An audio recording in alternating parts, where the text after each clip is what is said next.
And I'll explain a little bit further. Ultimately, what you've gathered is thought that lives inside of you, that connects with emotion, that makes you feel a certain way. I say that I died before I died because a lot of that thought is egoically driven. You begin as a small little child and your parents tell you your name. I'm Michael. And you begin to form a wall around that name. And so at about the age of, we're skipping ahead to the age of about 9, someone says, "You aren't Michael." What usually happens to the person? They become defensive because that egoic thought process has lived in you for so long that you think it is you. And I say I died before I died because that egoic defensiveness dissolved, where it doesn't affect me if someone disrespects me, if you will. I've learned to not mind the mind because the person that says something like that hasn't died, let's say. They haven't went beyond their egoic structure of the mind, and they're completely trapped in it. So in that sense, they don't know what they're doing. I don't feel disrespected. In a sense, I feel a little sorry for them because it happens where people do disrespectful things or they're mean to you. But if you haven't died egoically, then there's a need to protect who you think you are. And ultimately, you're not that. I'm not Michael. That's a name. That's not who I am. The essence of who you are, ultimately, is the essence of the universe, consciousness itself. So just realizing that brings in a change of how you go through life and experience it, ultimately. But dying before you die is very important because if you don't, you suffer mentally because you continuously are trying to protect yourself and you don't know the essence of who you are. And so with that being your reality, everything becomes frustrating when something doesn't go your way. But when you die before you die, something doesn't go your way, there's ease, there's compassion, there's understanding, there's realization. So for me, it was about 27, 28 when I died, to that egoic structure of the mind. And it was kind of like a rebirth. It was crawling first because occasionally suffering would still come in. Then I began to walk, let's say, because the suffering had dissipated almost completely and ease happened. That's the walking.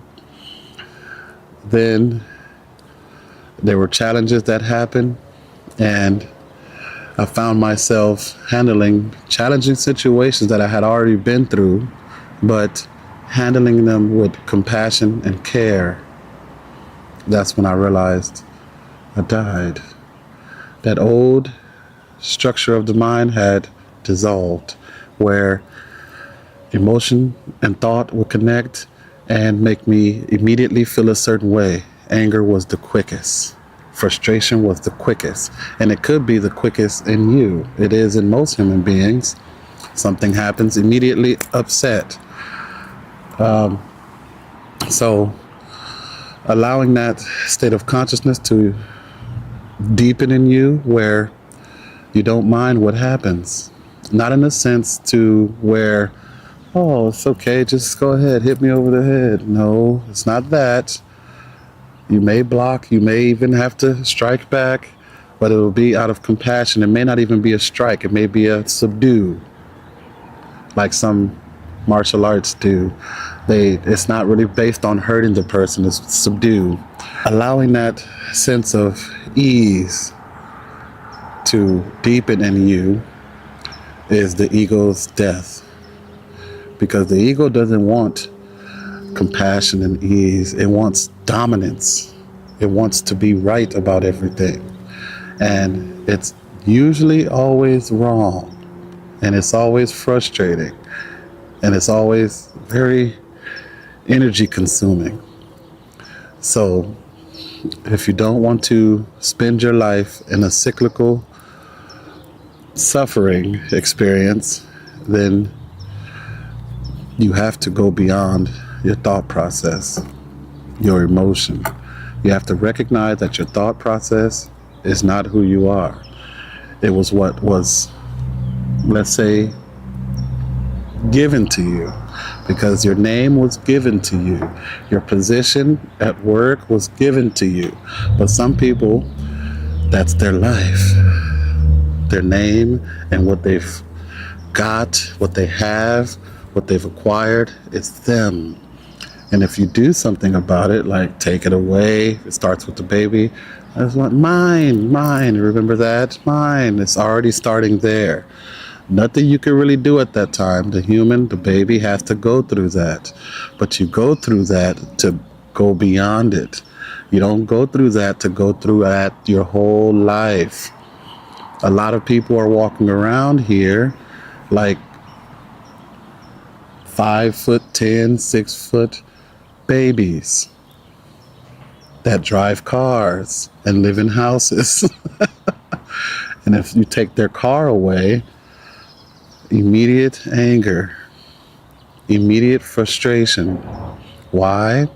Because they're still trapped in that baby stage, let's call it, of consciousness, where you ultimately don't know who you are. And you've been living a life of falseness. So allowing just this here, this talking and realization to dawn upon you and deepen in yourself and make you contemplate on your life situations and your life choices is already a wonderful step to realizing the truth of who you are, which ultimately will revert to you dying as well. That egoic structure of the mind that is. So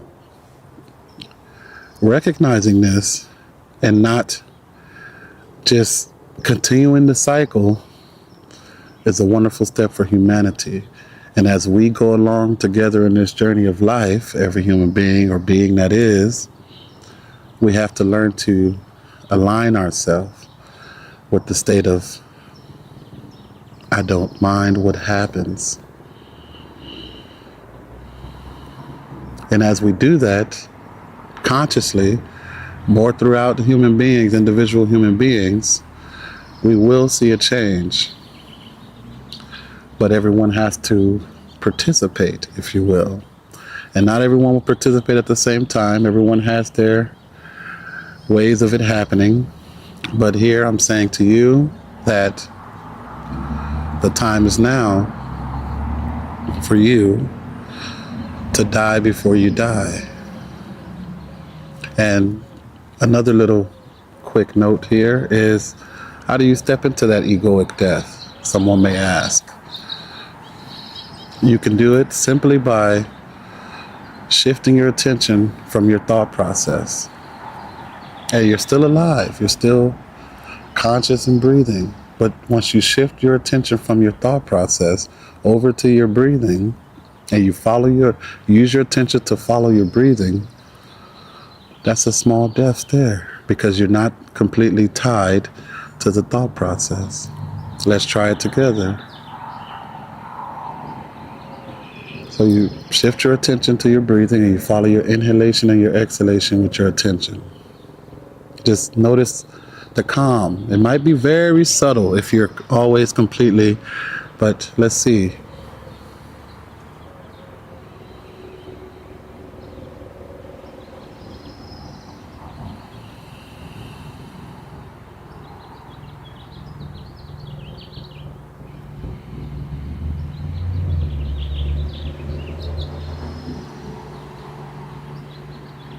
That was just 2 conscious breaths.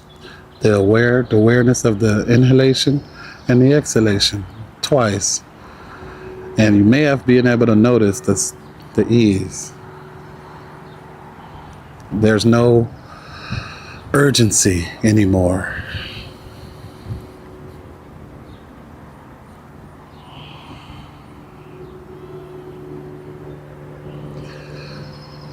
Thank you for joining me.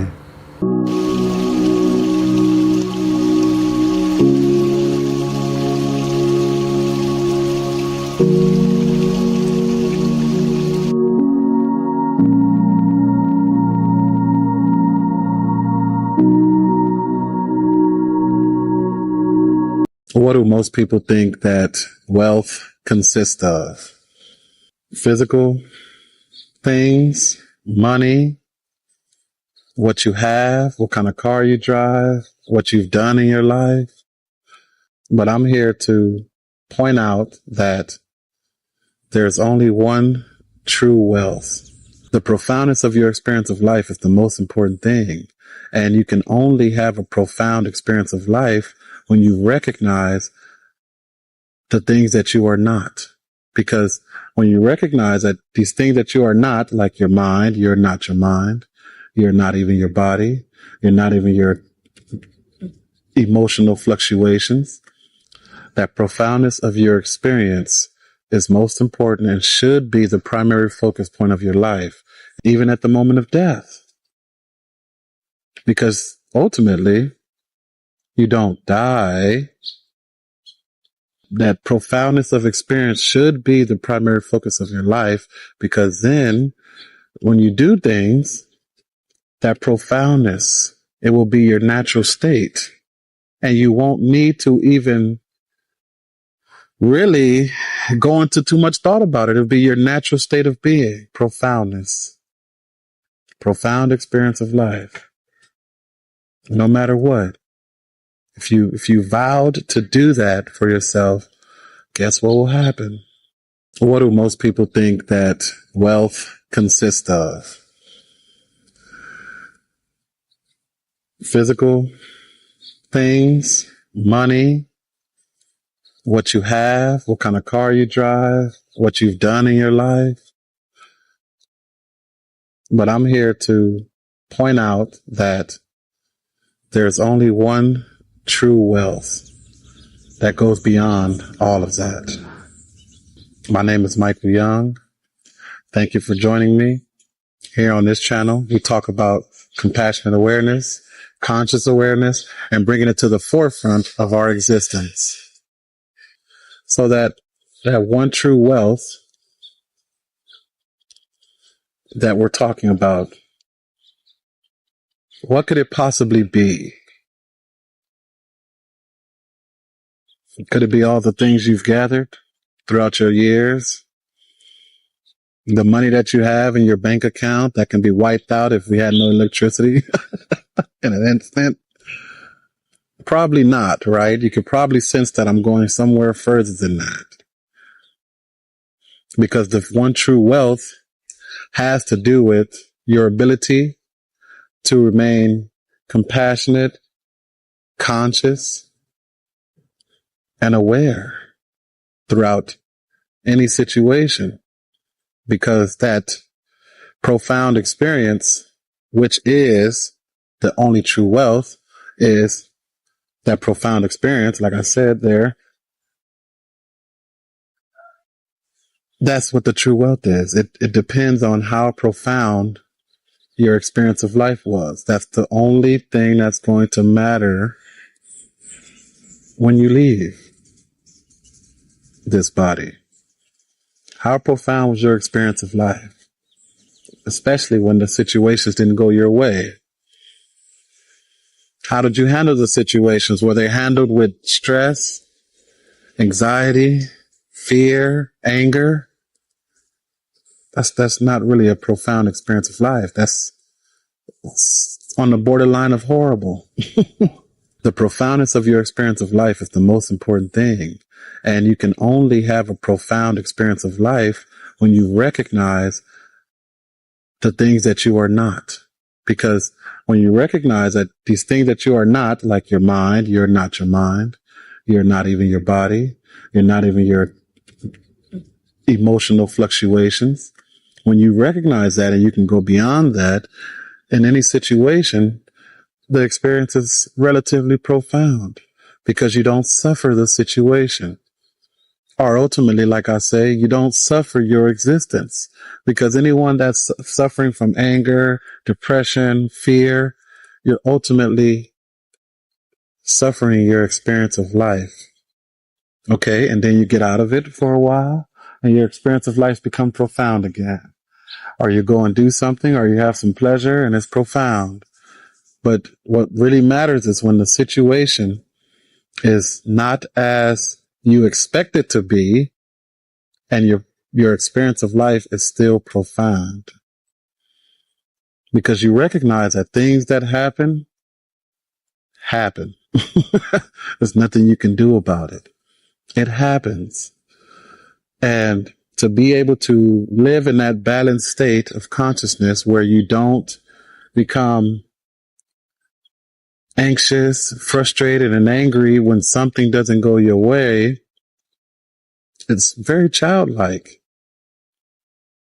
And a lot of times you'll notice something very minuscule, very small, can bring a child out of their profound experience. They probably have more profound experience than us adults. But if you're consciously aware and compassionately aware, your experience of life can be profound at any moment. There's no question about that. Even at the moment of death. Because ultimately, you don't die.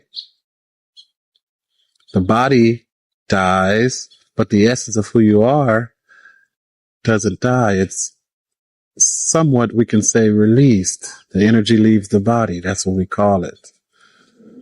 So that profoundness of your experience is most important and should be the primary focus point of your life. And if you just have that memory, not that you need to tie it to that memory, but sometimes you may need to remind yourself. You walk outside, my famous one, if you watch a lot, walk outside, bag on, get ready to go to work, whatever you are, whatever you're doing, and your car is gone. I like to use that example because a lot of people enjoy their cars. I enjoy my car. Many people enjoy, but if it disappeared right now as I get up from here and walked over there, do you really think that I will risk my profound experience of life for something so minuscule? And actually that can be changed. You figure out where it is. Oh, okay. Insurance, if you take care of that insurance, okay.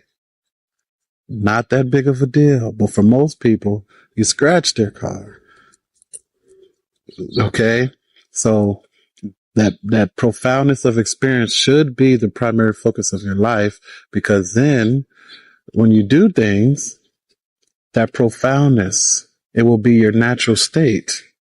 And you won't need to even really go into too much thought about it. It'll be your natural state of being, profoundness. Profound experience of life. No matter what. If you vowed to do that for yourself, guess what will happen? That's what will happen.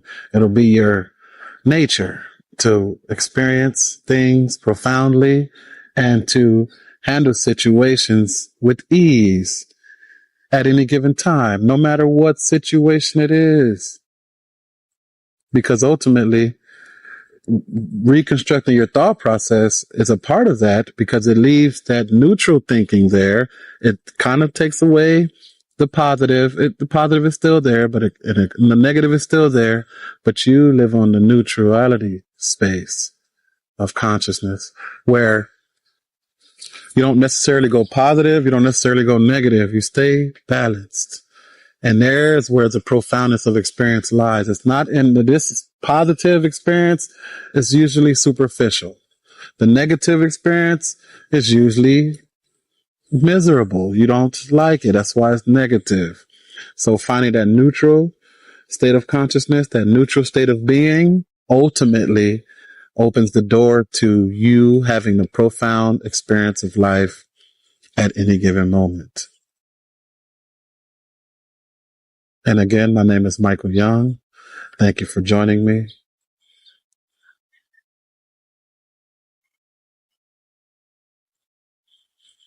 Thank you.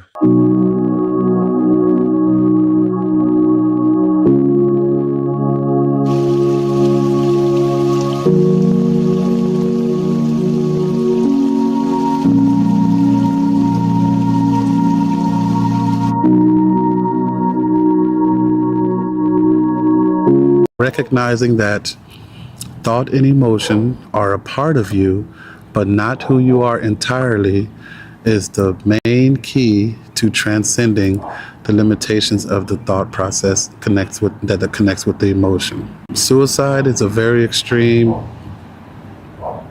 thing that people do when they just can't take it anymore. They can't take the thought and emotion that comes up from the negative thinking. So they begin to try to find ways to end it. They don't really go deep enough, because in an instant, as I'm going to pause for a second, you can end thought. It could become very minimal, maybe even down to like a trickle where you barely have any thought. So I'll pause for a second.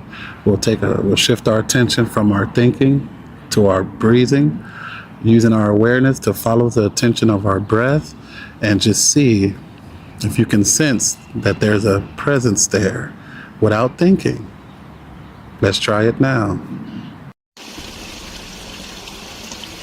People that are committing suicide are at extreme levels of unconsciousness. Unconsciousness in a conventional term usually means that you're unconscious, unaware of things. But in a spiritual sense, unconscious means that you're completely driven by your thought process. You have no ability to recognize that you can go beyond it and transcend the limitation of thought and emotion. Because once thought comes in and connects to emotion, you hear people say, I feel that I should do this. Because the thought and the emotion has connected, which makes it stronger, which makes the person believe even more that they should do it. Not ask any questions on how to maintain my mind or transcend my thoughts. No, it's going to go based on the thought and the emotion, the feeling that they get. So, and plus all the negative thinking that comes along with that. The negative thinking is the most important thing to pay attention to, because without recognizing that you can shift your attention from your thinking, not only to positive thinking, because positive thinking doesn't work completely. It's a good step, it's a good start, but ultimately positive thinking is still being attached to thinking. You want to recognize that there's a awareness behind the thinking, which allows you to be aware of the thinking. There's awareness behind the emotion, which allows you to be aware of the emotion. Without the awareness that you are, there wouldn't be the thought. There wouldn't be the emotion. There's no awareness for it. So recognizing that thought and emotion are a part of you, but not who you are entirely, is the main key to transcending the limitations of the thought process that connects with the emotion. Now, suicide is a very extreme thing that people do when they just can't take it anymore. They can't take the thought and emotion that comes up from the negative thinking. So they begin to try to find ways to end it. They don't really go deep enough, because in an instant, as I'm going to pause for a second, you can end thought. It could become very minimal, maybe even down to like a trickle where you barely have any thought. So I'll pause for a second. We'll shift our attention from our thinking to our breathing, using our awareness to follow the attention of our breath, and just see if you can sense that there's a presence there without thinking. Let's try it now.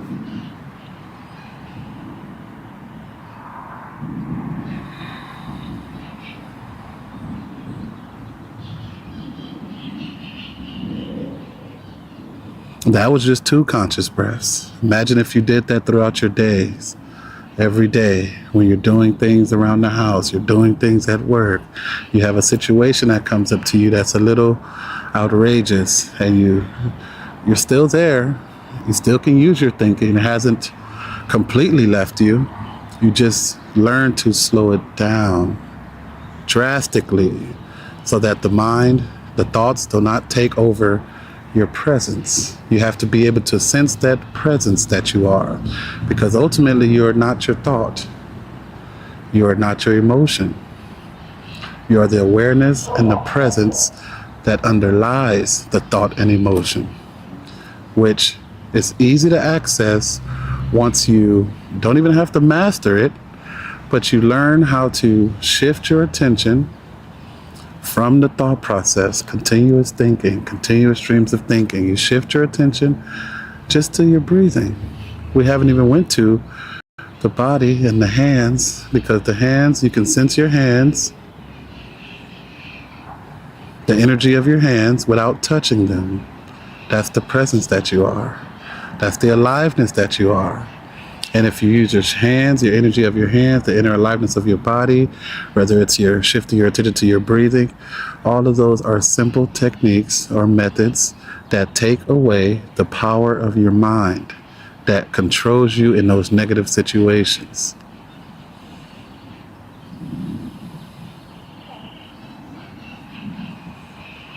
You don't need anything else.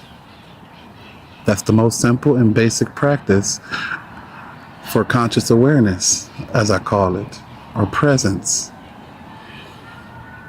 Shifting your attention. And then I might hear someone say, well, how do you shift your attention?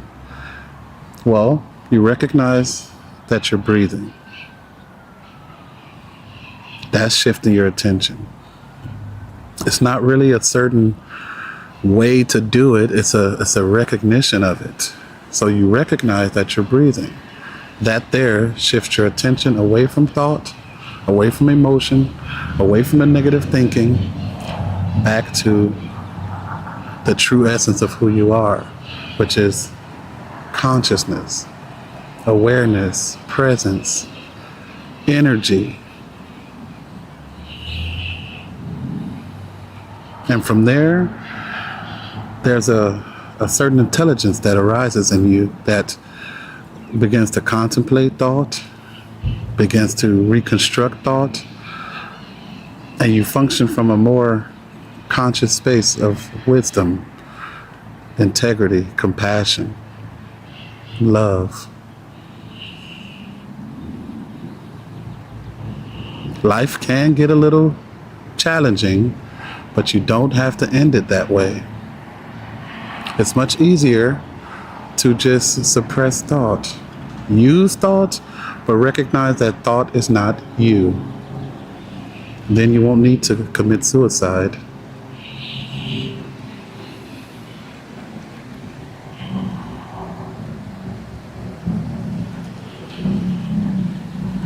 Thank you for joining me.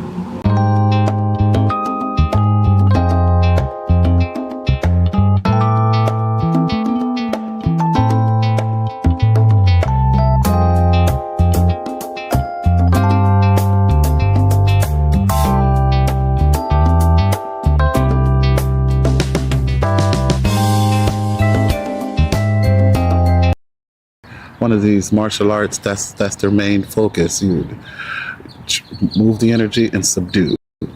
It's not really to hurt the person, because it's that martial artness that people do is driven by compassion, love, acceptance.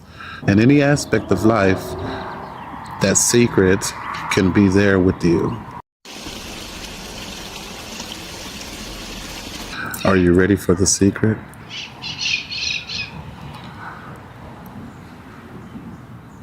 I don't mind what happens.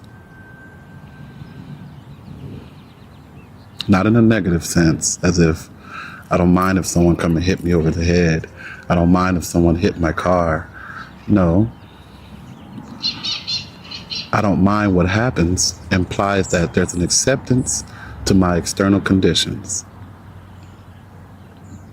So, whatever happens, I approach it with a sense of acceptance. So, in that sense, it seems to be a secret because no one really acknowledges acceptance. As soon as something happens, my famous one, someone hits your car, there's resistance, anger, after a while, depression. Just imagine things that happened and you didn't mind what happened. I call it a secret because it seems that no one knows it. Every time I observe a life situation or a challenge happening, it's resistance, anger, frustration. It's a little sad to see that we've got to this point in evolution where we've developed this wonderful brain that does everything here, so to speak.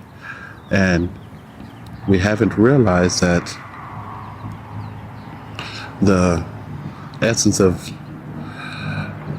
a wonderful life is acceptance. That's why I call it a secret, because millions of people are still stuck in that state of mind or state of consciousness of when a challenge happens, this shouldn't be happening, which causes resistance. If you accepted the situation, you will handle it with ease, compassion, love. Most people are only compassionate or loving when things are going their way. Unfortunately, when things are not going their way, their compassion and love turns very superficial and is determined by a concept, another thought, which tries to repair the diminishment. And there's never really any deep acceptance, which implies there's a calm, there's an ease within you, even if someone hits your car. It happened to me a couple times. And one of the situations, I'll go here for a second, one of the situations, the woman absolutely knew she was wrong, absolutely. And she came over and we began to chat, and at the end of the conversation, she said to me, I've never had a situation like this, a so-called negative situation like this, where meeting the person was such a beautiful experience. And that was wonderful for me to hear, because that was somewhat at the beginning of the shift in consciousness for me, where the secret was revealed, that I could just be acceptant of what happens in my life and everything will be okay. That was the beginning of when that happened for me. So to see that there was some progress because the lack of negative thinking, it was wonderful. But I believe she went away from that interaction with me and her a little more closer to awakening, a little more closer to deep acceptance and compassion. She was older than me, so it was wonderful to see that she was open to, because a lot of people who are older than someone think that they know more than the person. And that's fine. In some aspects you might, but recognizing compassion, deep acceptance doesn't have an age on it. Doesn't have an age on it. So you can be whatever age, and if you accept the realization of compassion, if you become aware of it, deep acceptance, that secret will reveal itself to you. And it becomes wonderful once you can share it with other people. And that becomes the primary focus of your life, because you don't go back into the unnecessary unconsciousness, which most people are still stuck in. So you give that time for yourself to deeply recognize it, but you don't allow that negativity to come back into you by continually recognizing that secret that revealed itself to you, which is deep acceptance and compassion for everything, ultimately, for every situation. The most wonderful thing about this secret also is that it's always there. It's always available.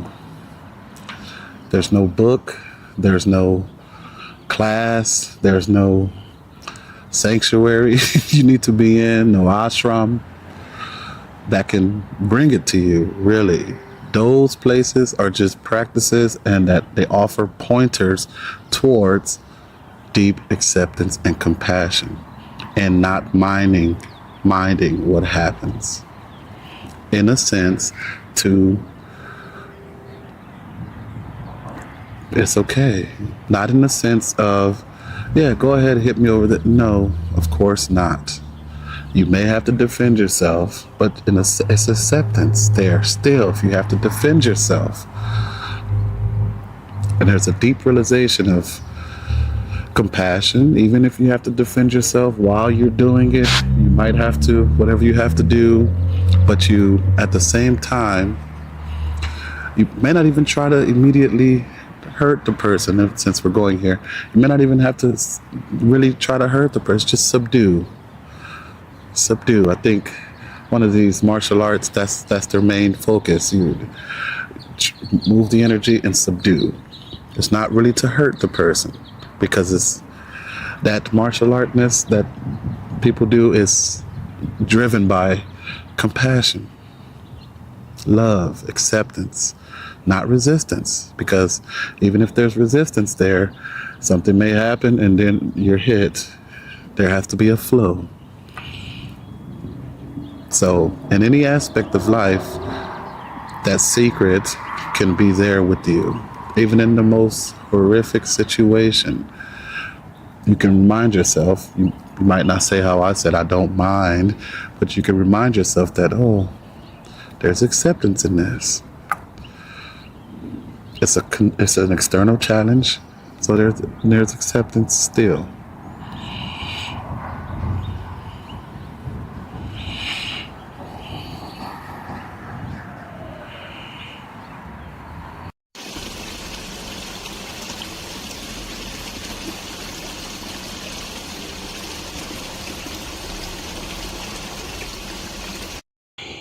There's a secret to life that many people don't talk about. We're going to talk about it today. There's not just one truth. There's many things that you can call truth, like the fact that my name is Michael. We can call that a truth.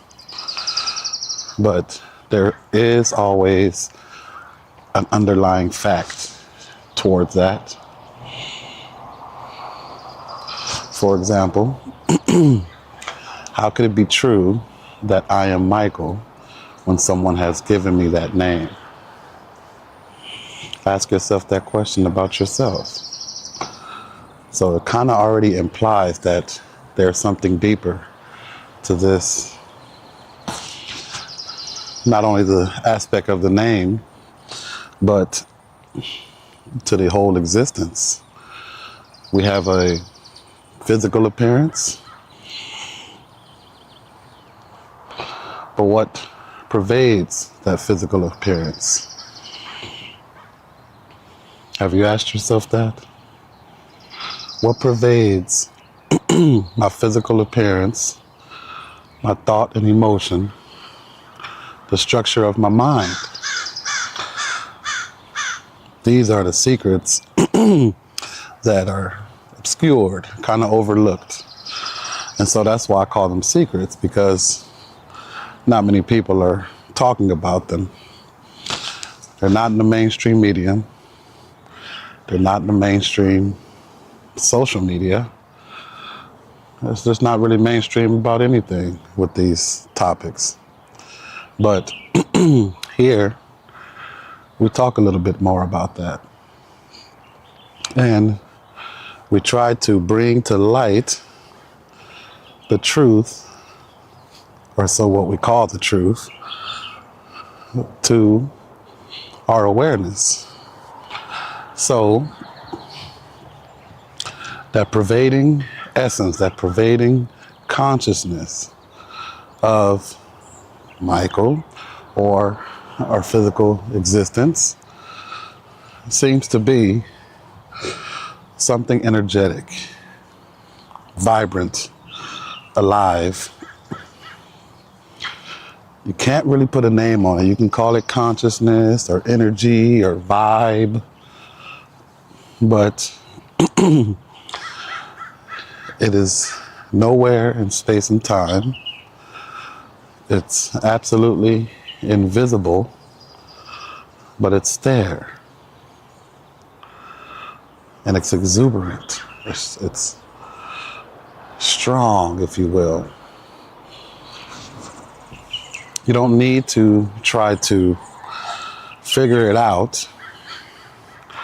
You just need to recognize that it's there from time to time. Bring yourself to a calm. And how do you do that? By shifting your attention from your usual thought process to your breathing.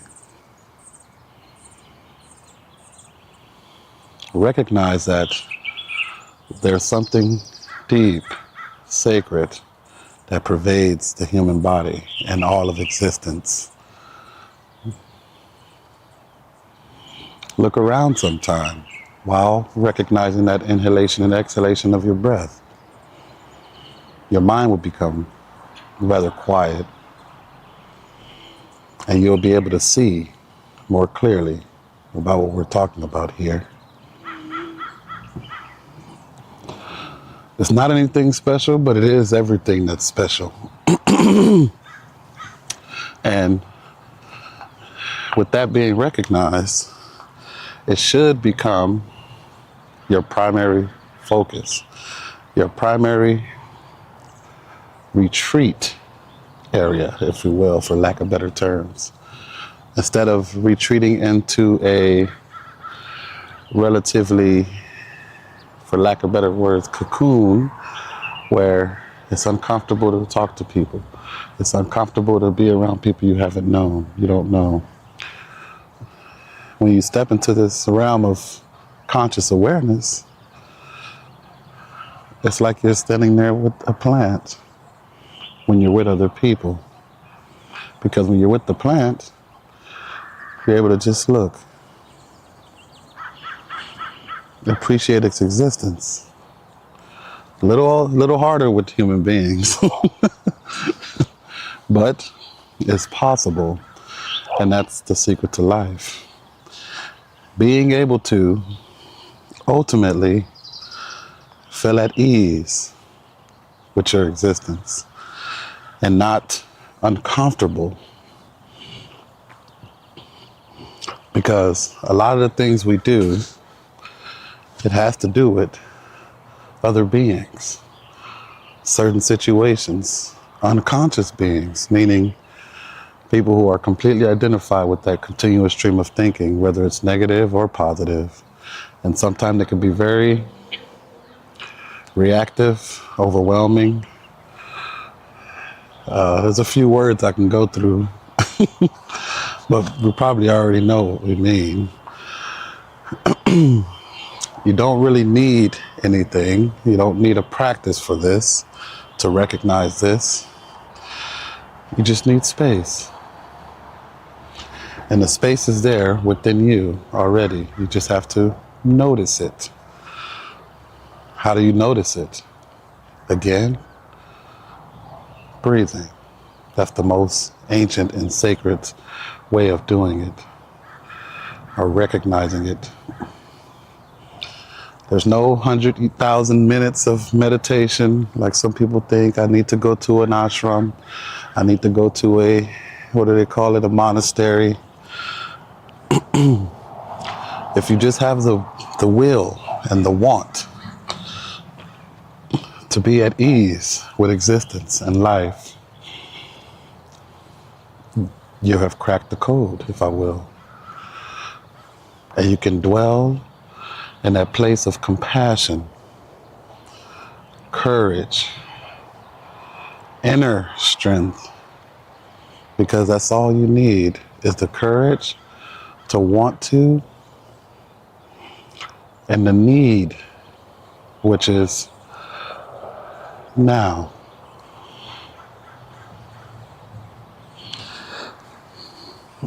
I'm occasionally coming to little places like this to allow nature itself to kind of impede in my life. And I notice when I do come to places like this, sometimes there's people here, and are the people truly here connecting with nature? Most of the time I see them walk through, have earphones in.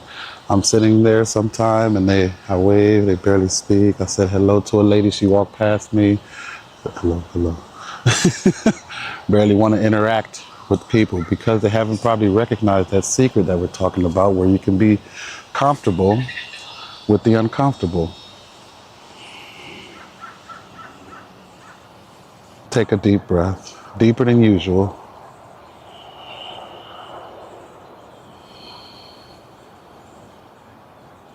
And just be. Recognize that you kind of are choosing to be uncomfortable. And when you recognize that, that's another part of the secret. That's why I said it's not just one secret. There's many aspects to it, but you have to occasionally throughout your day bring it to the forefront of your awareness, of your attention. And don't allow past thoughts, negative thoughts to say, I have no time for this. You have all the time you need and want. You just have to want to.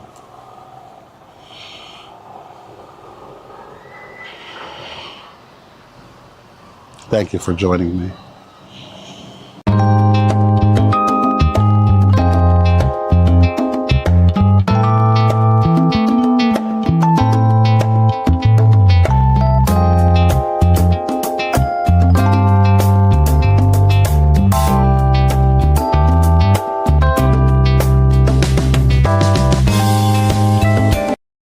I would like for this message to be shared to you in the sense of helping you and anyone who watches these videos to be more aligned and prepared for such a thing. At any moment, your parents, your family member, yourself can be gone.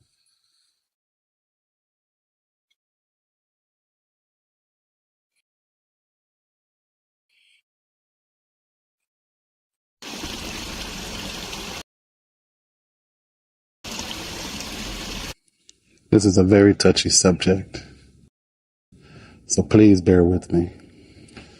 It was the early morning of July 2nd, 2026, so this year, not even a month ago, where I got the call that my mom had passed away. I didn't immediately respond to my sister's call. I wanted to allow her some time to not be so taken over by the mental commentary that comes with the death of a loved one. But maybe 5 minutes or so later, I gave her a call back, and her message confirmed that my mother had passed away.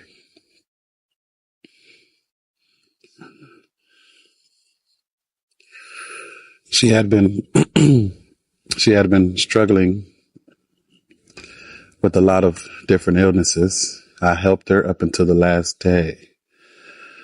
We all did. My sisters, everything. My brother, as much as he could.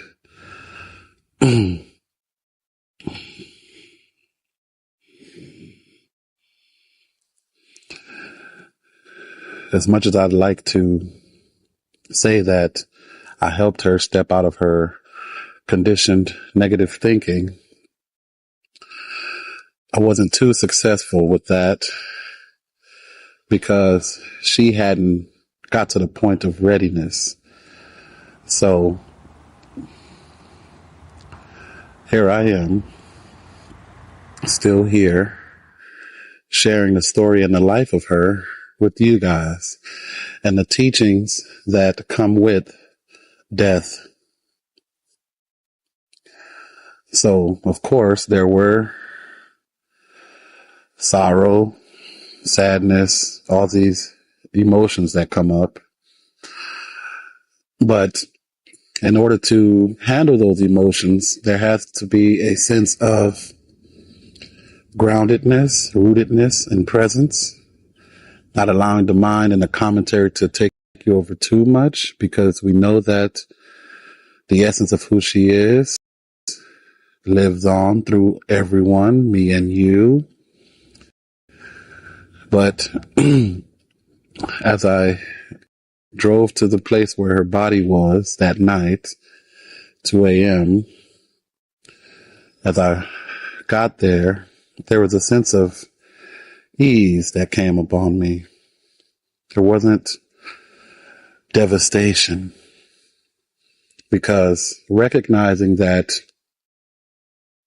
it will happen to me and you, everyone, ultimately, inevitably, recognizing that for years on end, when death does happen to yourself or to a loved one, it's not as devastating, because you don't walk around this planet thinking you're invincible, like many people still do, driving their cars extremely fast, and it's like there's no realization that it can be over in an instant.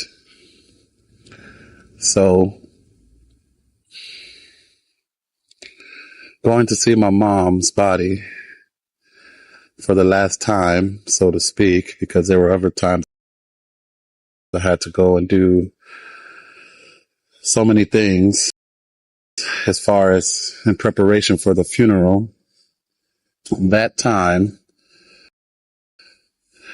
was the most significant time because the consciousness was still leaving the body. As you can sense, as I felt her body, it was still warm. So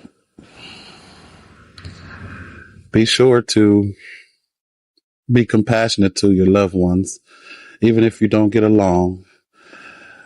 Go beyond that negative thinking. Take some conscious breaths, like we will do now.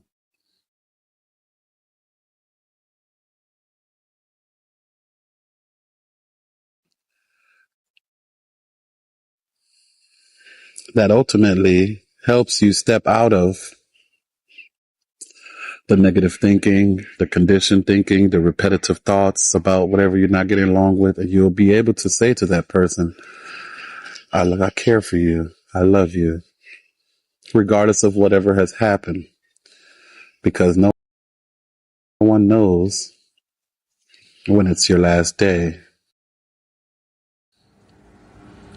or moment. So my mom did have a very wonderful life, very intricate. The reactivity was there, but occasionally she would say that, I've been watching your videos, Michael, and I'm starting to understand and recognize what you're talking about within myself. And that would lighten me up so much, because she had been through so much that if she was still in the body, it was inevitable that she would have awakened, because it's destined for everyone, whether it's your last moment where you're leaving the body and you realize that it wasn't about any of all the things you complained about. It was about the significance of your experience. And that's what it is about for you and myself.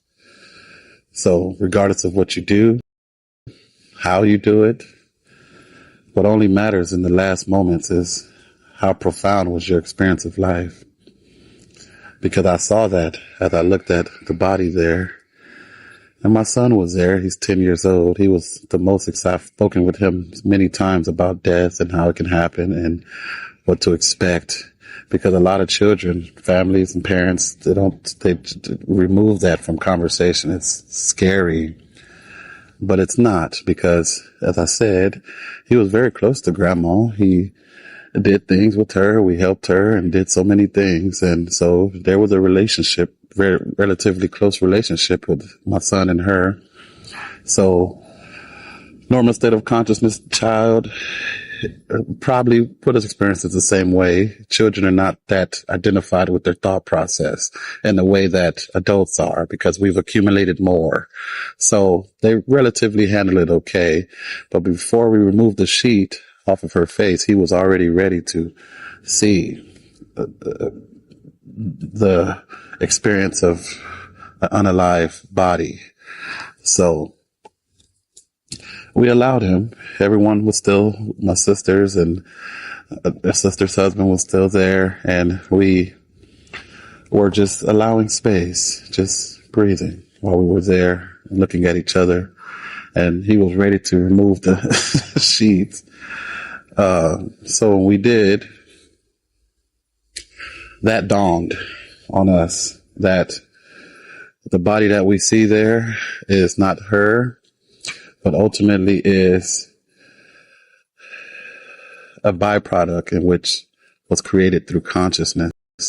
So we stood there with joyful expressions on our face. We realized that it's not really a loss. That's why we call it passing away. It's a pass over, if you will, to wherever. No one knows what happens after that. There's many things that are spoken about as far as the energy isn't destroyed, it's dissipated. It can be reborn, so to speak. But of course, we didn't go into that. We shared our condolences and was there. But this is a reminder that no one has unlimited amount of time in these bodies. These bodies are limited, and at any moment, your parents, your family member, yourself can be gone.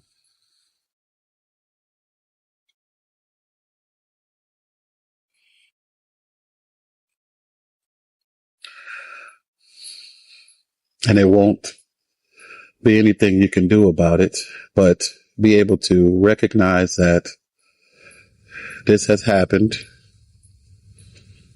It was supposed to happen. You may not agree with the time that it happened, But you can move on and accept a deep acceptance of what is now, as we talk about many times on this channel. And it doesn't have to get to the point of this, where someone passes away, then you realize, oh, I need to learn to accept the now. Because at that point, it'll be very difficult. And you may not be able to do it. There were a few people that broke down at the funeral. Even myself, there were tears. But underlying that, there was a peace, a deep acceptance, a deep compassion for the life that she lived, in harmony with consciousness, in harmony with love, and in harmony with joy. So remember to, if you have to, come back to these videos and teach yourself to align yourself with the present moment, with what is now, as deeply as you can. Because it happens to all of us. And I would like for this message to be shared to you in the sense of helping you and anyone who watches these videos to be more aligned and prepared for such a thing. My name is Michael Young. Thank you for joining me today.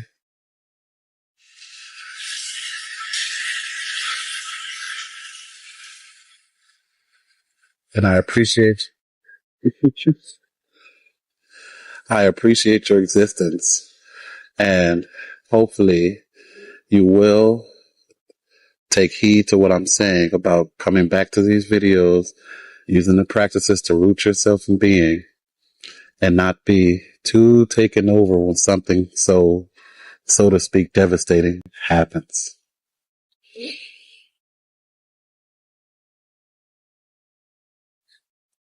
Thank you for joining me.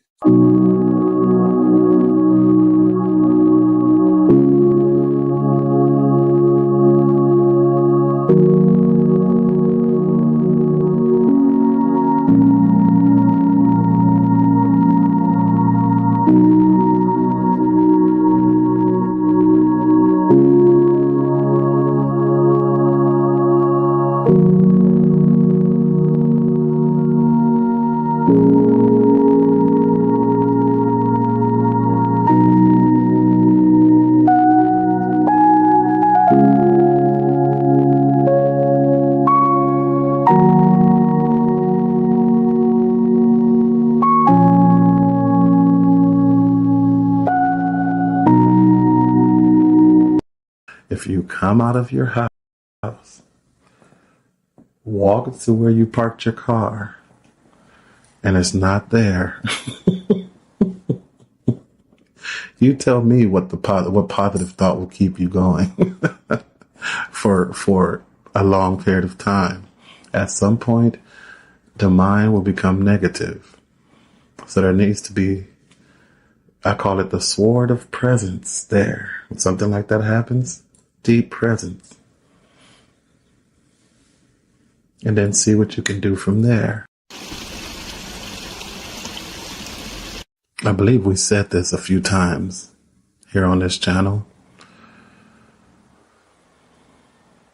Positive thinking isn't enough. You need to go a little deeper and get in touch with the essence of who you are. And again, my name is Michael Young, if this is the first time you're tuning in. And here, we bring consciousness, awareness, and presence to the forefront of your existence. Most people do think positive most of the time, unless they're very, very deeply driven by negativity. And there are people like that. But most people, if you just walk down the street in the city, downtown, and you look at a person and you smile and nod, usually they do the same thing. So it's like a positivity is there. But it's not deep enough because positive thinking isn't enough. There needs to be some recognition of the essence of who you are, because that brings in that oneness in which everyone experiences, that consciousness that you are.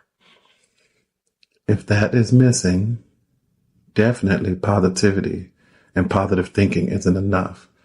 Because another reason positivity and positive thinking isn't enough is because it's ultimately tied to thought. It's linked with thought. So if there's positive thought, what's the polarity to that? Negative thought. So that means, yes, you can be positive all the time, but if you haven't learned to step out of thinking, negative thought will follow soon enough. Especially, my favorite famous one, if you've been watching, if you come out of your house, walk to where you parked your car, and it's not there. You tell me what positive thought will keep you going for a long period of time. At some point, the mind will become negative. So there needs to be, I call it the sword of presence there. When something like that happens, deep presence. And then see what you can do from there. Not positive, not negative. It's kind of like the video I did a while ago. Neutral. Neutral thinking is better ultimately than positive or negative, because what's the polarity to neutrality? I'll see in the comments there. What's the polarity or the opposite of neutral thinking? I don't see that there is one, because it's neutral. And just that neutral thinking will be much better than the exaggerated positive thinking and the miserable negative thinking. Neutral thinking will help you much more than any one of those. But let's step out of thinking together here as a practice. And what you will do is use your attention to follow your breathing, your inhalation and your exhalation.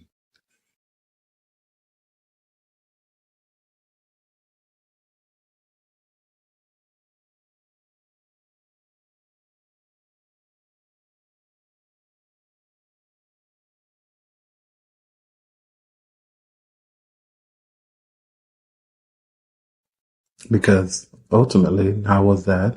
But ultimately, if you can step out of thinking, as we just did there, and even if thought came in for you, what is this? It's your first time watching and you don't know what the hell I'm talking about. That's okay. But if thought came in while we were shifting our attention to inhalation and exhalation, what do you do then? My mind is still going. What do you do then? You stay there. And gradually, the mind will dissipate. It will become calm. And the more you do it, the less frequently the mind will try to come in, because it notices that it's losing its power, and it can't trick you into anxiety. It can't trick you into fear. It can't trick you into reactivity. Talking fast and moving fast and reacting to someone immediately when they say something. I see it. I love watching people for anthropological reasons, because it teaches so much about the human state of consciousness and reactivity and anger and how fast it is. But positive thinking is good, but it won't get you there. It won't get you to that ease state of consciousness as we just experienced. Let's try it again before we leave.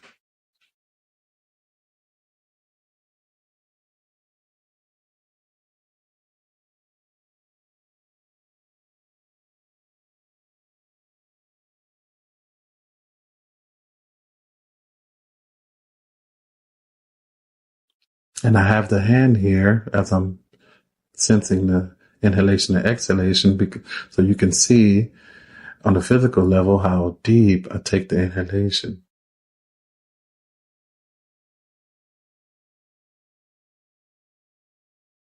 Much deeper than our normal, doing things around the house, or our breathing is rather shallow during those times if you're not consciously aware. So occasionally throughout the day, how many times you do it doesn't matter, but occasionally bring in that extra breath to allow that ease to come. It only really needs one. 2 or 3 is wonderful. But if you just did one,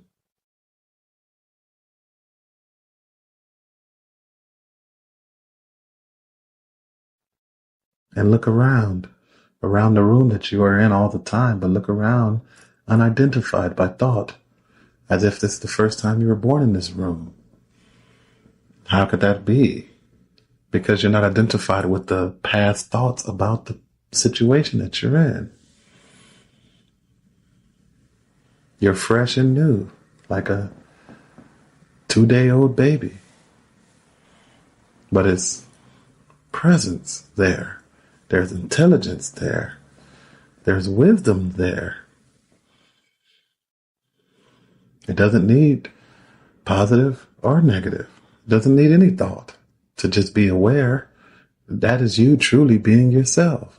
The awareness that you are, the consciousness that you are when you do that. So don't get fooled by thinking negative thinking, positive thinking. As long as I have positive thinking, I'm okay. That's where most people are. And look where we're at in the world with division and barely even being able to look at a person in the eyes for long. Uncomfortable. It's uncomfortable because you're continuously reliving past thoughts. It's crazy.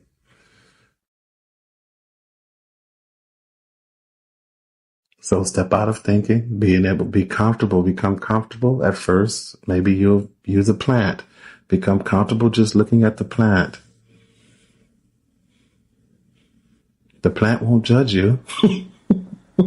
A human being will. As soon as you do that, you want to speak to someone at the restaurant, and before the first words come out of your mouth, you give 2-3 seconds of just looking. They might be anxious and you can sense it, so it's not as comfortable. But don't try to do that because it might be a little weird. But you can give it 1 second with a person, and then you say your words. It doesn't have to be, "Hey, how are you?" "I'm doing good." It doesn't have to be like that. It could be, "Hey, how are you?"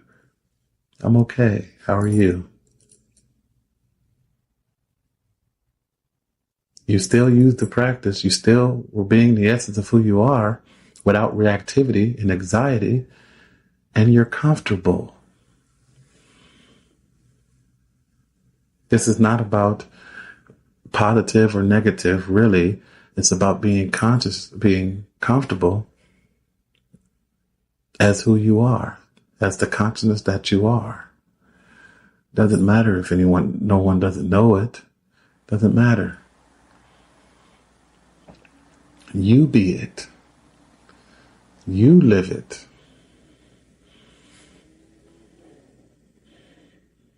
And at that point, you'll ultimately begin to reconstruct the way you think. So unwanted or undesired situations will be transformed into presence practices. And it doesn't need to have an outcome that's positive. The outcome is the outcome. It's quite okay.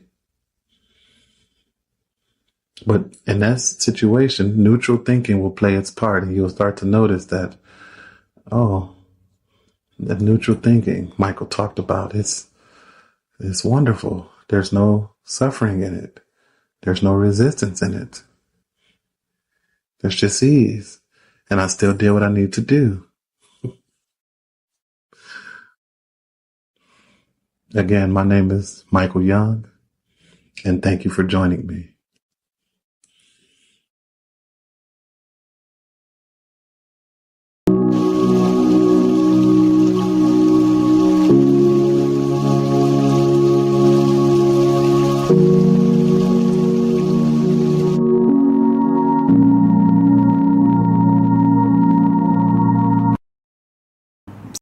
Some people talk about just think positive thoughts. Don't think about it to overcome fearful and stressful thoughts. Ultimately, those type of thoughts don't like attention. They need you to be unaware to continue. Because if you're not aware of the stressful and fearful thought, it continues. As soon as you put your attention on stressful and fearful thoughts, they seem to dissipate.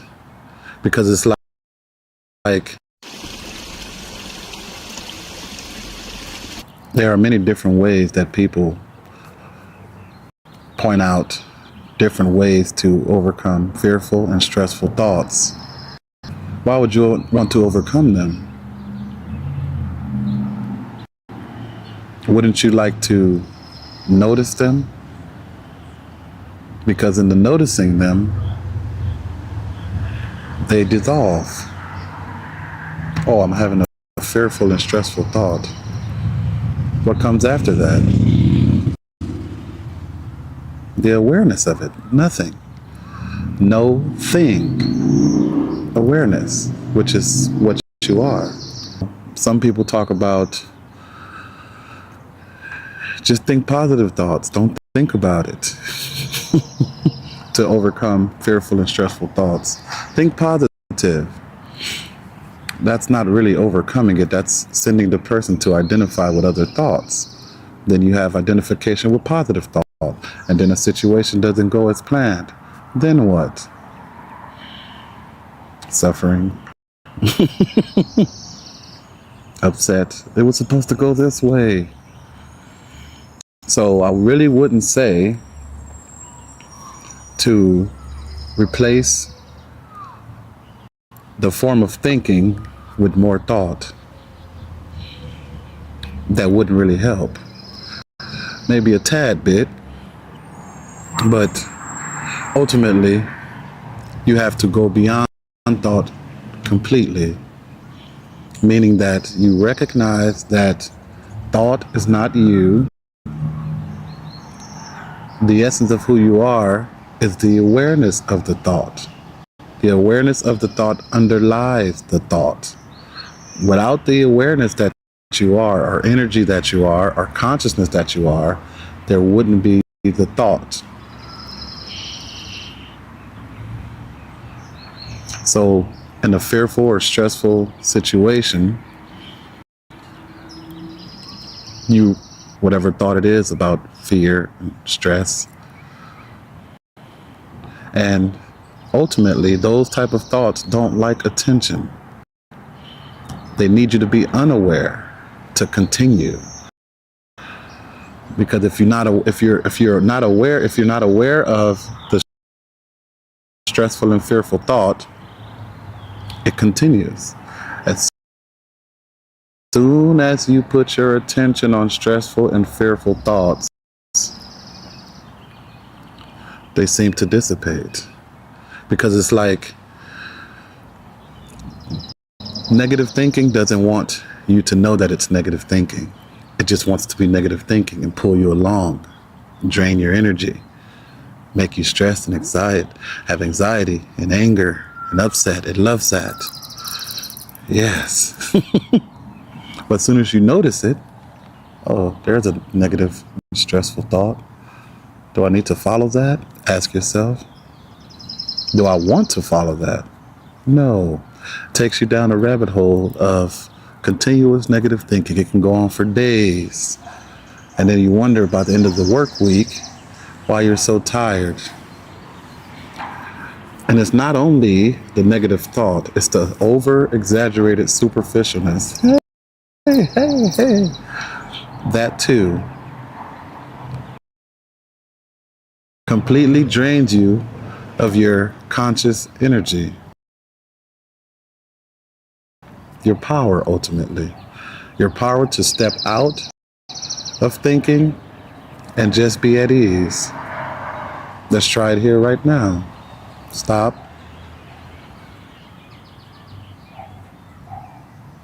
Notice that you're breathing. I've took it a step further and began to look around. You don't have to just look at one item or one object. Bring the awareness into existence, if you will, because exist, root word is from Latin, ex meaning to stand out. Awareness doesn't stand out, so we can say that it doesn't really exist, but it's there. It's nothing, no thing. But as soon as you align yourself with that no thing, that awareness, fearful, stressful thoughts, positive thoughts seem to slow down. So use your attention to follow the inhalation of your exhalation. Let's try it again here. See if you can notice the thought process disappear, but you're still there, or just come to a trickle where there's maybe a thought or two.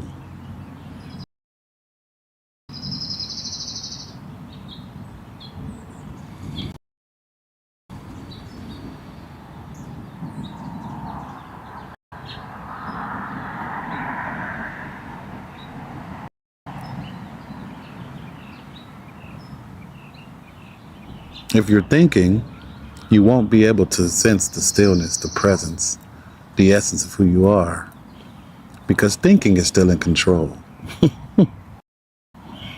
Until you have the courage to step out of thinking more often throughout your daily life, these fearful and stressful thoughts will continue and continue and continue. And some cultures even say if you live your life that way, identified by thought, it's a wasted life. So ultimately, don't waste your life being completely identified in fearful and stressful thoughts, or even positive thoughts, to say the least.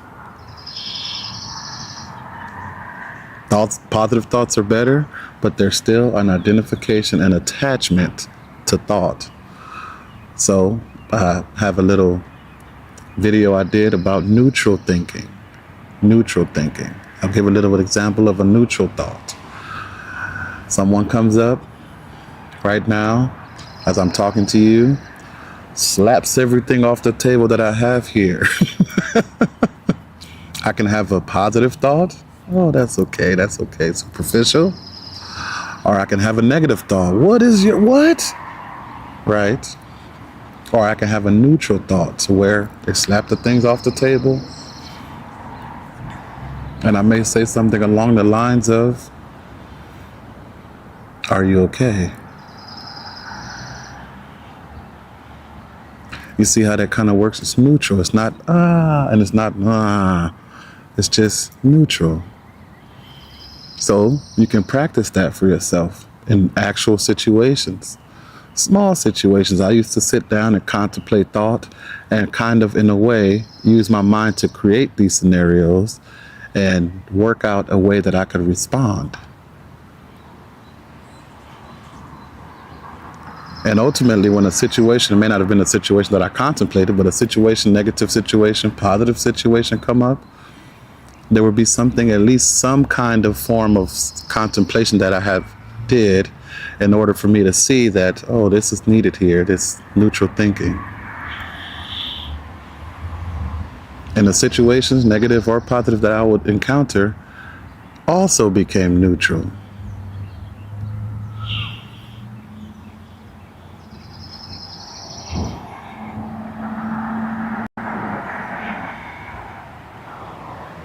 Thank you for joining me. Some people talk about just think positive thoughts, don't think about it, to overcome fearful and stressful thoughts. Ultimately, those type of thoughts don't like attention. They need you to be unaware to continue. Because if you're not aware of the stressful and fearful thought, it continues. As soon as you put your attention on stressful and fearful thoughts, they seem to dissipate. Because it's like there are many different ways that people point out different ways to overcome fearful and stressful thoughts. Why would you want to overcome them? Wouldn't you like to notice them? Because in the noticing them, they dissolve. Oh, I'm having a fearful and stressful thought. What comes after that? The awareness of it. Nothing. No thing. Awareness, which is what you are. Some people talk about just think positive thoughts, don't think about it, to overcome fearful and stressful thoughts. Think positive. That's not really overcoming it. That's sending the person to identify with other thoughts. Then you have identification with positive thought, and then a situation doesn't go as planned. Then what? Suffering. Upset. It was supposed to go this way. So I really wouldn't say to replace the form of thinking with more thought. That wouldn't really help. Maybe a tad bit, but ultimately you have to go beyond thought completely, meaning that you recognize that thought is not you. The essence of who you are is the awareness of the thought. The awareness of the thought underlies the thought. Without the awareness that you are, or energy that you are, or consciousness that you are, there wouldn't be the thought.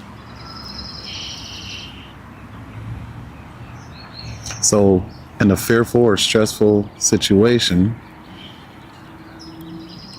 you put your attention on the thought of whatever thought it is about fear and stress. And ultimately, those type of thoughts don't like attention. They need you to be unaware to continue.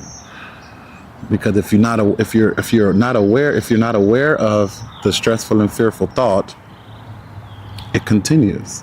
As soon as you put your attention on stressful and fearful thoughts, they seem to dissipate. Because it's like negative thinking doesn't want you to know that it's negative thinking. It just wants to be negative thinking and pull you along, drain your energy, make you stressed and excited, have anxiety and anger and upset. It loves that. Yes. But as soon as you notice it, oh, there's a negative, stressful thought. Do I need to follow that? Ask yourself. Do I want to follow that? No. It takes you down a rabbit hole of continuous negative thinking. It can go on for days. And then you wonder by the end of the work week why you're so tired. And it's not only the negative thought, it's the over-exaggerated superficialness. Hey. That too completely drains you of your conscious energy, your power ultimately. Your power to step out of thinking and just be at ease. Let's try it here right now. Stop.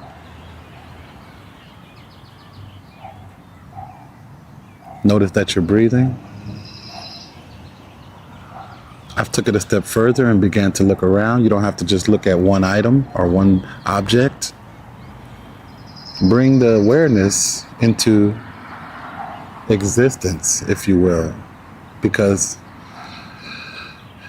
exist, root word is from Latin, ex meaning to stand out. Awareness doesn't stand out, so we can say that it doesn't really exist, but it's there. It's nothing, no thing. But as soon as you align yourself with that no thing, that awareness, fearful, stressful thoughts, positive thoughts seem to slow down. So use your attention to follow the inhalation of your exhalation. Let's try it again here. See if you can notice the thought process disappear, but you're still there, or just come to a trickle where there's maybe a thought or two.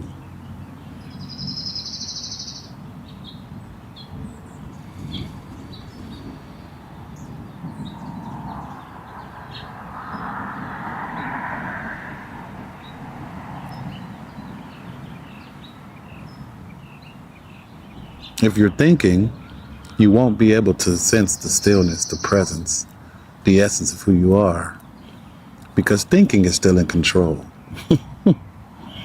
Until you have the courage to step out of thinking more often throughout your daily life, these fearful and stressful thoughts will continue and continue and continue.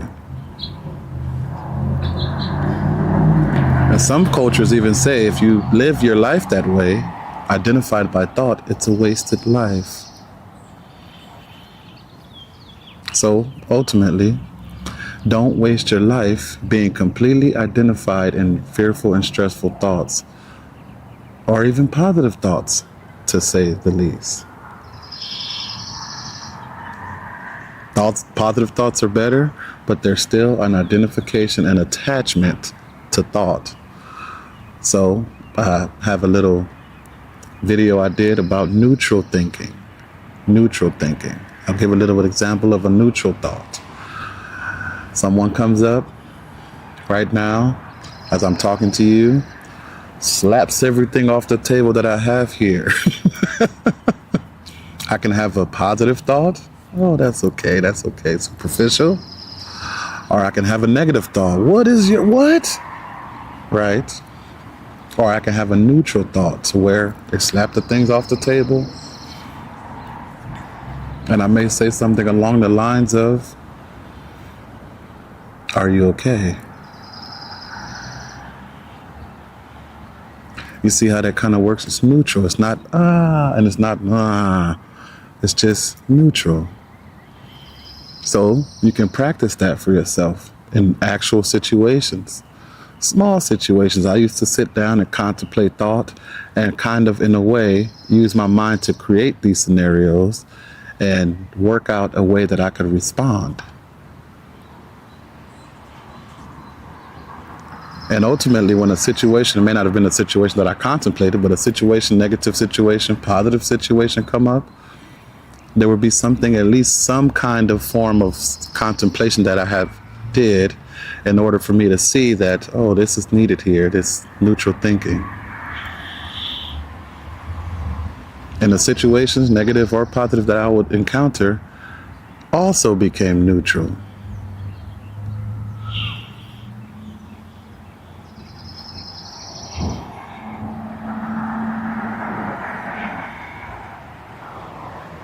Thank you for joining me.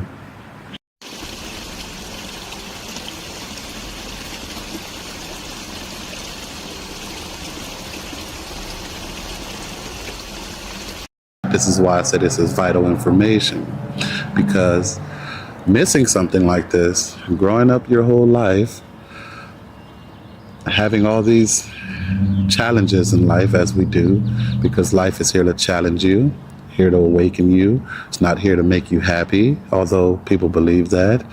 It should be wonderful. Everything should be fine. No, then how would we grow? How would we evolve? Your life is determined by how you respond to life. It's not by how you think about life or how you imagine life to be. It has to do with the state of consciousness and the state of mind that you are in. If your state of consciousness or your state of mind is in the sense of resistance, doing everything as a means to an end, rushing, then your life will be determined by that. Does that make sense? Because, for example, say you have to be somewhere and you're late. You're on the way. You're already late, but you're on the way.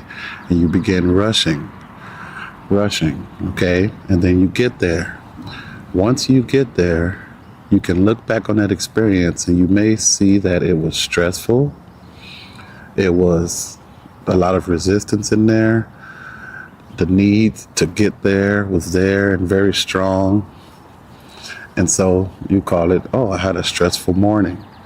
But that stressful morning was only determined by how you responded to life. See this? So in another situation, you're already late.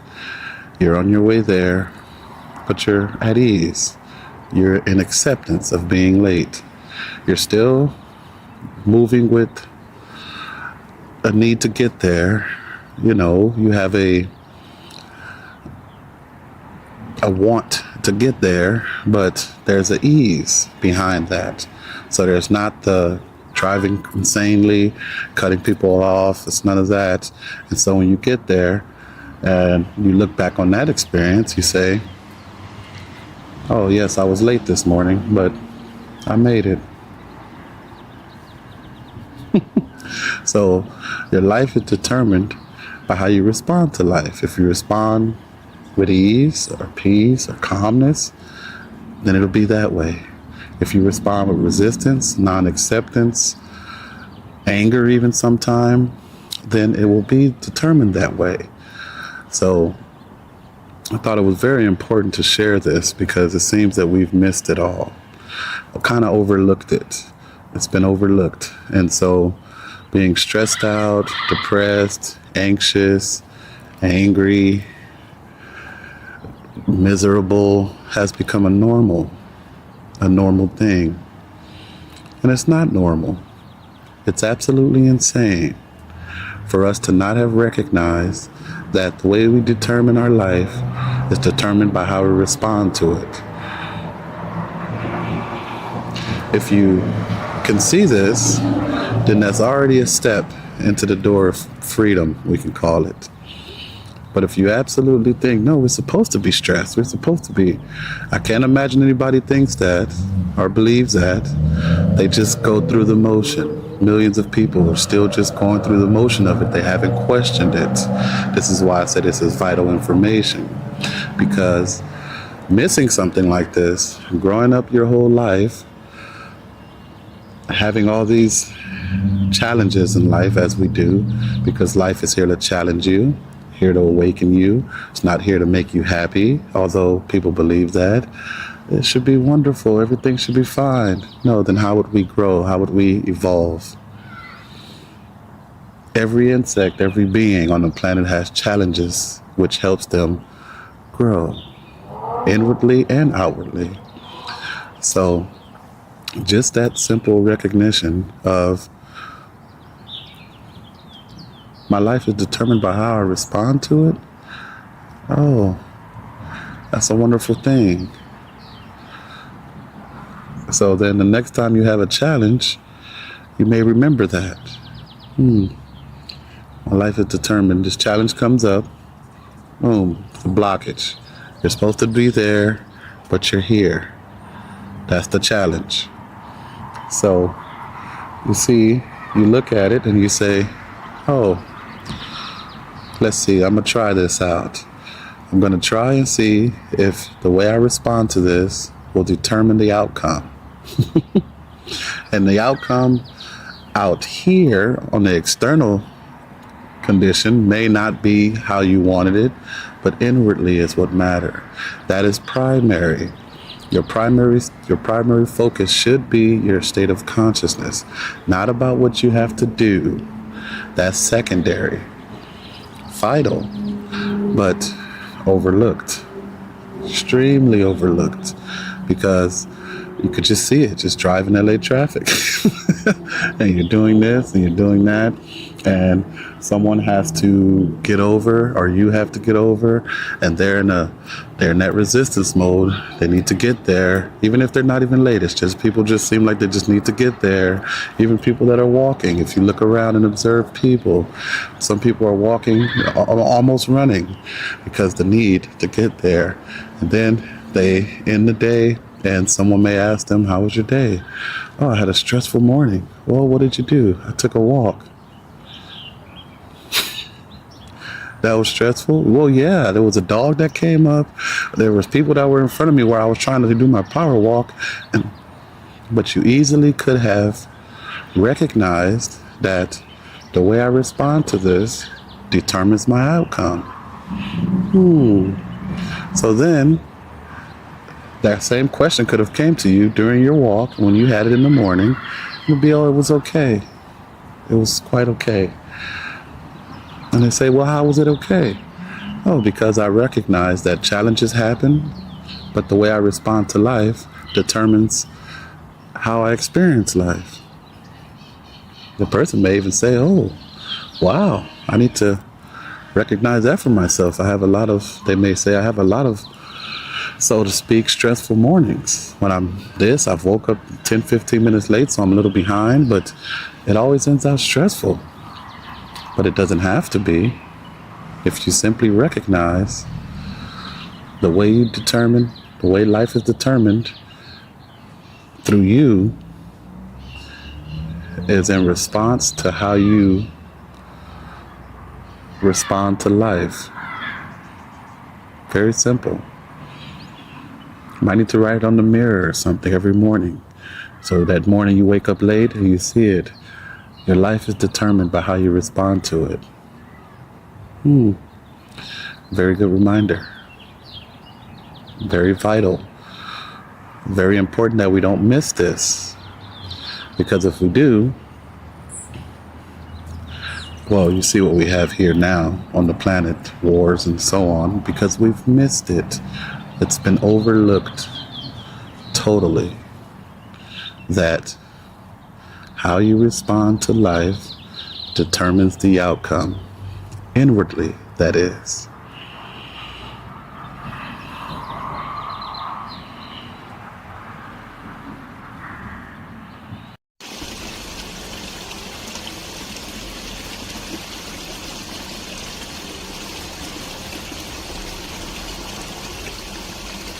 When I was about maybe 15, 16, I was in a relationship that was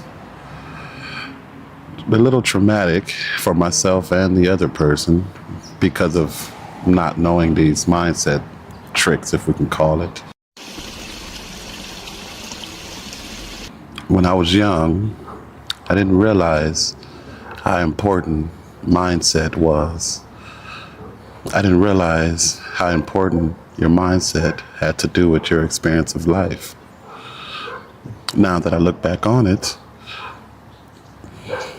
I see the choices that were made, the state of consciousness that my experiences was expressed from were quite insane.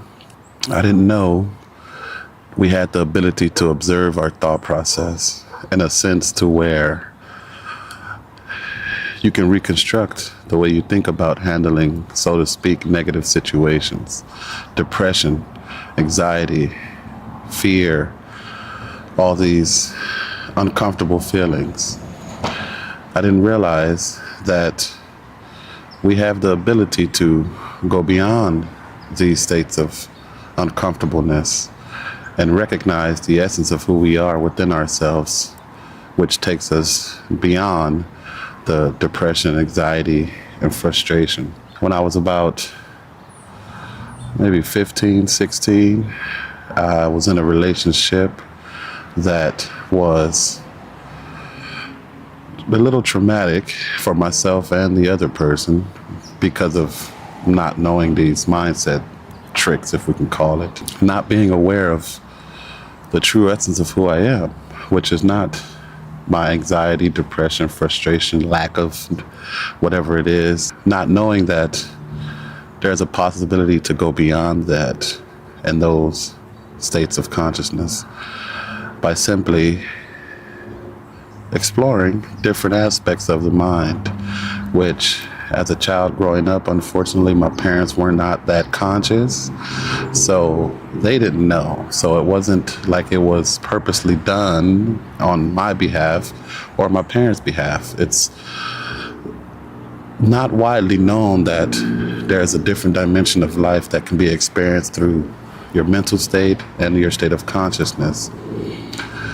Being able to recognize those thoughts and recognize those state of anxiety, frustration, and anger, or whatever it is, you begin to be able to step out of it once you recognize these aspects of life. And when you don't, you probably will be sitting somewhere contemplating it like, oh, that wasn't a good choice I made back then when I was whatever you were doing. A lot of people get into certain kind of situations for different reasons. You may realize that wasn't a good choice. Why did I do that? Well, it wasn't your fault, let's say. Really, it wasn't, because if you had not recognized that the true essence of who you are has nothing to do with your mental state. If you derive your sense of self by your surroundings or outcomes, your experience of life can literally be, how could I say, kind of manipulated, because you have a sense of lack there, of uncomfortableness, of I don't fit in, or I need to fit in.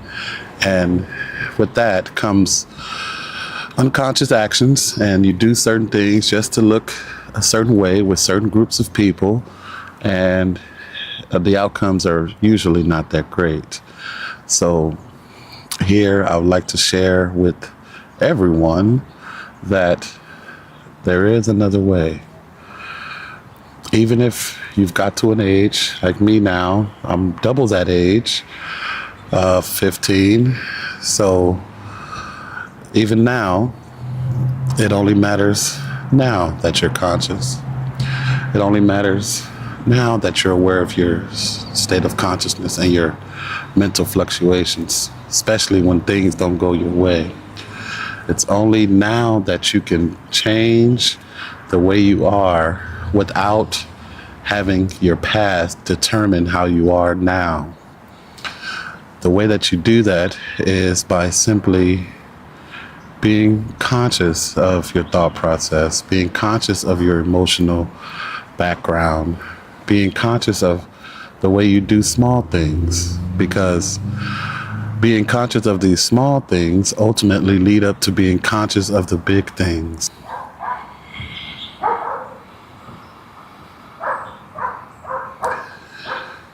Thank you for joining me.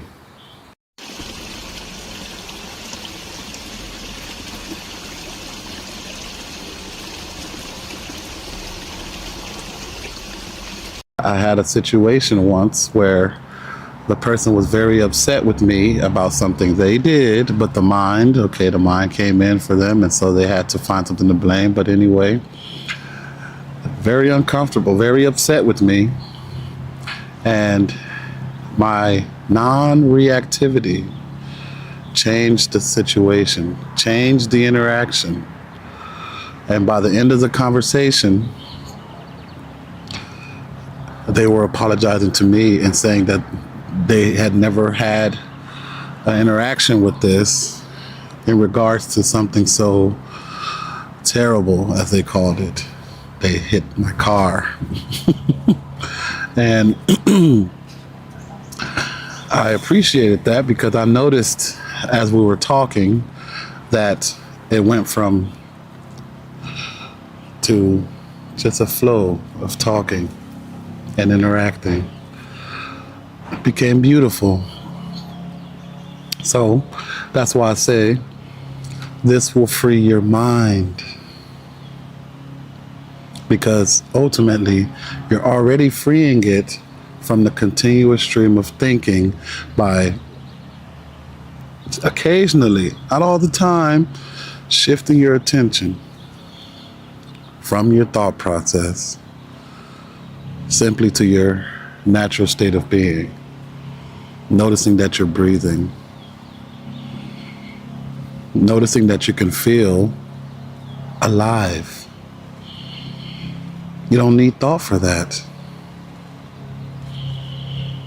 You're just that. You're that. You're it. You are that peace, that calm, that freeness. There's nothing that you need to add to it. People think you need to get this and go this place. I'll feel wonderful. I'll feel free. Take your clothes off and jump into the lake. I'll feel free. Without realizing this, that I'm not my mind, I'm not even my body, I'm not even my emotion. My thought and emotion are used to do things on this planet, but it's not who I am.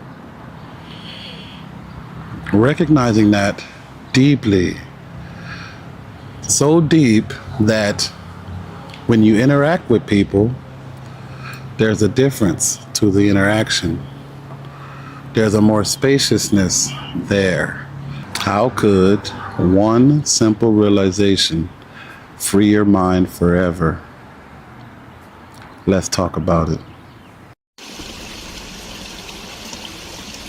Well, usually, most people's minds is completely trapped in the identification with their thoughts. And they completely conclude on whatever thought they've been told or have gathered from whatever outer source it comes from, but completely concluded on that thought. I am Michael. Conclusion. So when you conclude like that, what do you think that does? It cuts off any other aspect to existence, any other aspect to a relatively deep truth. Because once you conclude, you mean you're telling yourself that I have understood existence. I have understood everything. And so now there's no space for anything else. And this simple realization of not knowing that I have not gone deep enough to even allow any type of realization to expand my state of consciousness. You've ultimately cut off your evolution when you conclude like that. So this realization of I am not my thoughts, I'm not even my body, will ultimately bring back that state of wide-eyedness where you can completely look around unidentified, without a conclusion, whether it's looking on the outside or looking on the inside. Because looking on the inside opens up a mass of realizations, because there's so many questions that you can ask yourself. For example, who am I? First thing that probably pops up, I'm Michael. I do this, I have this. That's the conclusion there. So to recognize the conclusion is already a beginner step towards realizing the truth of reality. Because without realizing this, that I'm not my mind, I'm not even my body, I'm not even my emotion. My thought and emotion are used to do things on this planet, but it's not who I am.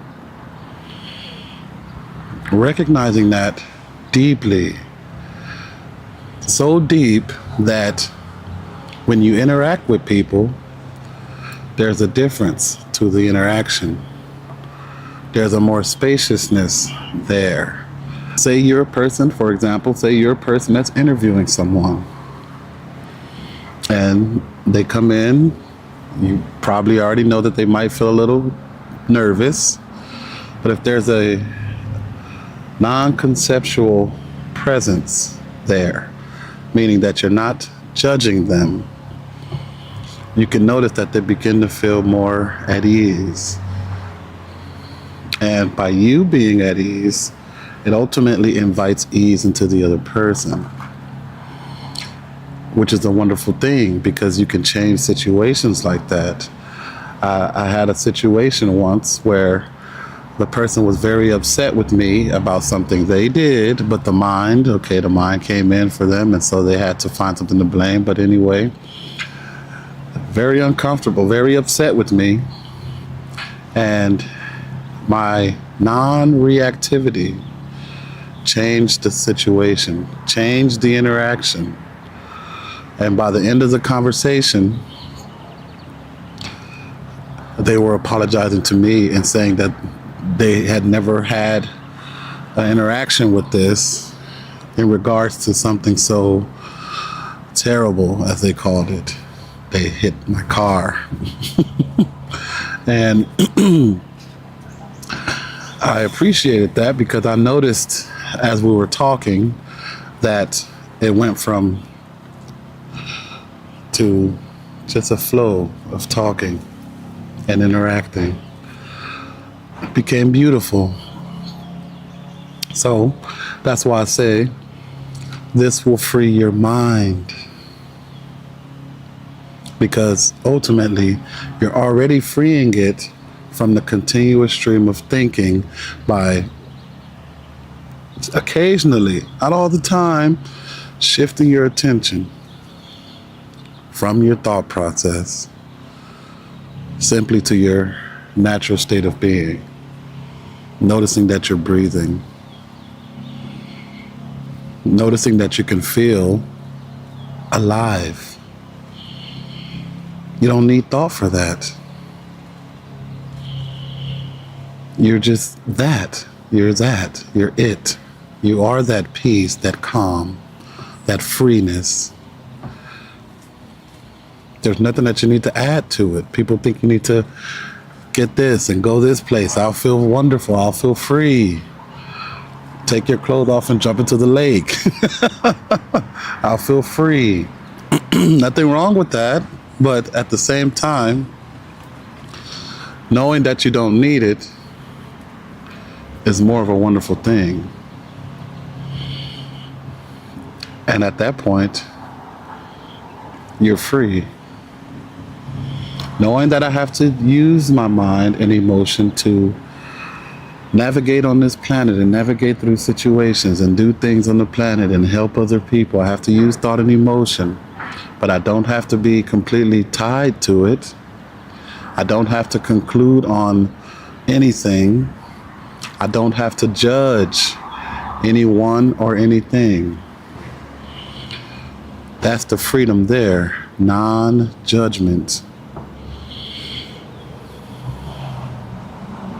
And when that non-judgment flows into whatever you do, whatever person you interact with, when you do interact with another person, there's a freedom for them. They enjoy talking to you. They enjoy being with you.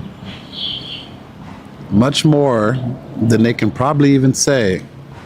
But it'll just be something like a feeling for them. Like, oh, that was just nice. It was just nice to be with that person, whether it was a 5-minute talk. Sometimes you have interactions with people that you don't know in the store or whatever it is. And if that ease is there, some people will notice it. I've had people say, "Why are you so calm?" Or "How are you so calm?" I'm free, if you will. And you are too. You just have to notice it.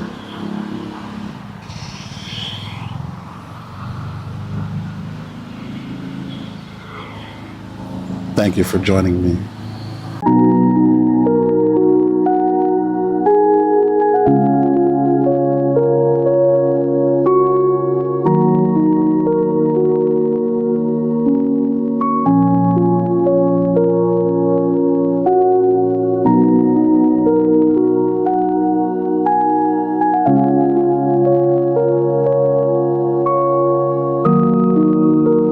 There's nature here. Oh, oh, two little squirrels here. Think they have any complaints? You have been complaining your whole life. Now it's time for you to be peaceful. Evolution has pushed us to a certain extent. The rest, we have to consciously evolve ourselves. And it starts with if you absolutely want to accelerate your spiritual growth or your growth in peace or your growth in compassion or your growth in just being at ease, there's one thing you can do.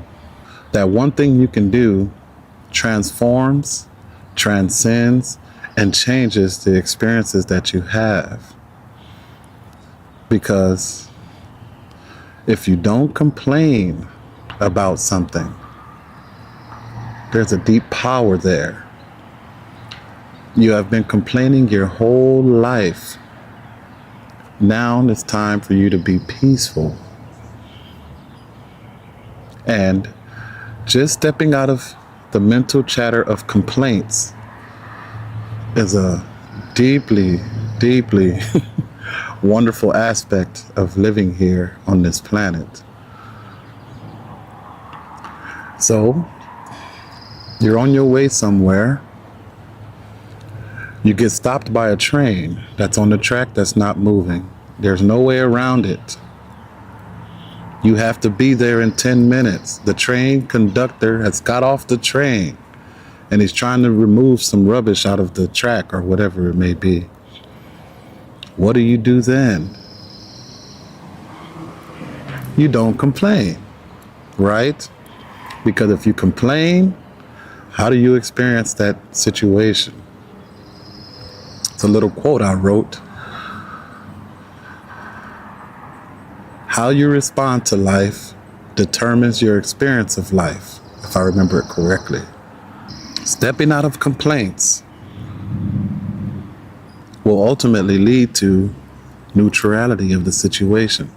The situation won't be looked at as positive. It won't be looked at as negative. It'll be looked at in a neutral sense. So, oh, I can't believe this happened, or, it's okay, will turn into, this is happening right now. This is the nature of my experience of life right now. The train is blocking me. And then you may do something towards it. Say you have to be at work, that's where you're going. You call and let them know, oh, there's a train here. I may be a few minutes late. No complaints. Neutral living, if we will. So you can even try this for yourself. Whenever you have any kind of situation pop up that's negative, let's go negative.